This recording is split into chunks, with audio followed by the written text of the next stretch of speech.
Hello friends, রোশনাই এপিসোডে সবাইকে স্বাগত। আমাদের আজকের পর্বে দেখানো হবে গরিমা আয়ুষের বাড়িতে এসে রোশনাইয়ের আসল পরিচয় সবার সামনে তুলে ধরল। গরিমা আয়ুষের মাকে বলে, আন্টি, আপনি যাকে মেঘনা ভাবছেন সে মেঘনা নয়, এ কখনো বিদেশেই যায়নি। আরণ্যক বলে, গরিমা তুমি সব কী করছো? কেন এরকম করছো? আমি তোমাকে এখানে এনেছিলাম তুমি যেন আমাকে আর সন্দেহ না করতে পারো। রোশনাইকে একটা সংসারে থাকতে দেখে যেন তোমার মনের সব সন্দেহ দূর হয়ে যায়, একটু যেন নিশ্চিন্তে থাকতে পারো। আর তুমি এটা কি করছো?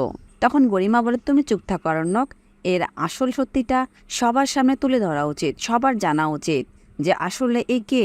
তখন আয়ুষের মা আয়ুষকে বলে, আয়ুষ, বউ এটা কি বলছে? আসলে কি এ মেঘনা নয়? আয়ুষ বলে, আসলে বৌদি ঠিকই বলছে, এ মেঘনা নয়, মেঘনা মারা গেছে। আর আমি আয়ানকে একা সামলাতে পারছিলাম না, তাই আমি গ্রামের বাড়িতে চলে আসার সিদ্ধান্ত নেই। আর আসার সময় এর সাথে আমার দেখা হয়, তাই ওকে বিয়েও করে নেই। আয়ুষের মা বলে, আয়ুষ, তুই আমাদের এটা কেন বলিসনি? আয়ুষ বলে, কেন মা, বললে কি হতো? তোমরা তো মেঘনাকে আগে থেকেই পছন্দ করো না, ওর কথা তো শুনতেই পারো না। একটা মেয়ে মারা গেছে, এখন ওর কথা বলে কি হবে? এরপর আয়ুষ গরিমাকে রিকোয়েস্ট করে বলে, বৌদি, পায়েলের বিয়েটা হয়ে যাক, তারপর না হয় ওর আসল পরিচয়টা সবার সামনে তুলে ধরবেন। এখন এরকম সিন ক্রিয়েট করবেন না। গরিমা বলে, আপনিই বা কীরকম? একটা মেয়েকে চেনা নেই, জানা নেই, তার অতীতে কিছু আছে কি না সেটা নেই, আর আপনি ওকে ধুম করে বিয়ে করে নিলেন। তখন আয়ুষ বলে, প্লিজ বৌদি। এদিকে রোশনাই আরণ্যকের দিকে চেয়ে আছে, আর আরণ্যক মনে মনে ভাবছে রোশনাই মনে হয় আবারও আশ্রয়হীন হয়ে পড়বে।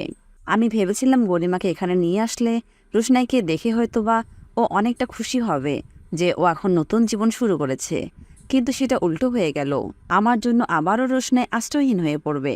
এরপর আরণ্যক গরিমাকে নিয়ে একটা রুমে চলে যায়, সেখানে আয়ুষও চলে যায়। আয়ুষ বলে, বৌদি, আপনি ওর পরিচয়টা সবার সামনে তুলে ধরে ওকে অনেক ছোট করেছেন, আপনি আমাকে আলাদা করেও বলতে পারতেন।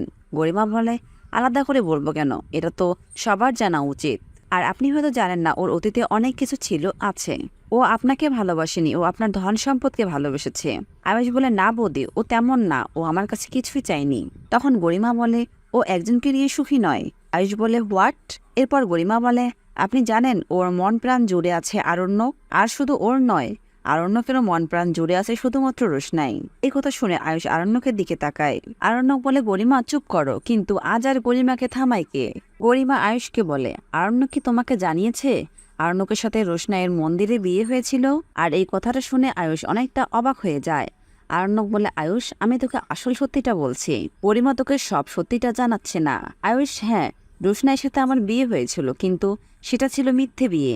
রোশনাইয়ের জীবন বাঁচাতে গিয়ে সে বিয়েটা করেছিলাম, সে সম্পর্কে কোনো মানে নেই, সেটা শেষ হয়ে গেছে। আয়ুষ বলে, আরণ্যক, তুই আগে কেন এই কথাগুলো আমাকে বলিসনি? আরণ্যক বলে, কি বলবো তোকে, বল, তুই তো ওকে বিয়ে করেছিস, ওর বর্তমান জীবনে কেন আমি ওর অতীতকে টেনে আনবো? আর তাছাড়াও আমি এসেছিলাম তোর বউয়ের মুখ দেখানো অনুষ্ঠানে, কিন্তু আমি কি করে জানবো যে তোর বউ রোশনাই বউ সেজে বসে আছে? এরপর আরণ্যক আয়ুষের কাছে ক্ষমা চেয়ে নিল। আরণ্যক বলল, আমি বুঝতে পারিনি যে গরিমা এখানে এসে এভাবে রিয়্যাক্ট করবে। আমি ভেবেছিলাম গরিমা এখানে এসে রোশনাইকে সংসার করতে দেখলে হয়তোবা অনেকটা খুশি হবে, ওর মনের সন্দেহটা দূর হয়ে যাবে। কিন্তু না, তুই আমাকে ক্ষমা করে দিস।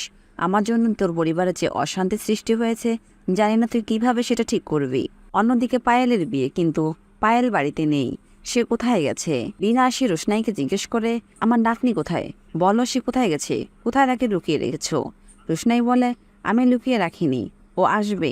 বড় বউ বলল, তোমাকে বিশ্বাস করে আমরা অনেক ভুল করেছি, বলো তুমি আমার মেয়ে কোথায়? তো বন্ধুরা, আজ তাহলে এই পর্যন্তই। পরবর্তী ভিডিওগুলো পেতে আমাদের টলি স্টোরি টাইম চ্যানেলের পাশে থাকুন, আর আপনাদের সুন্দর মতামত আমাদের কমেন্ট বক্সে কমেন্ট করে জানাবেন। ধন্যবাদ।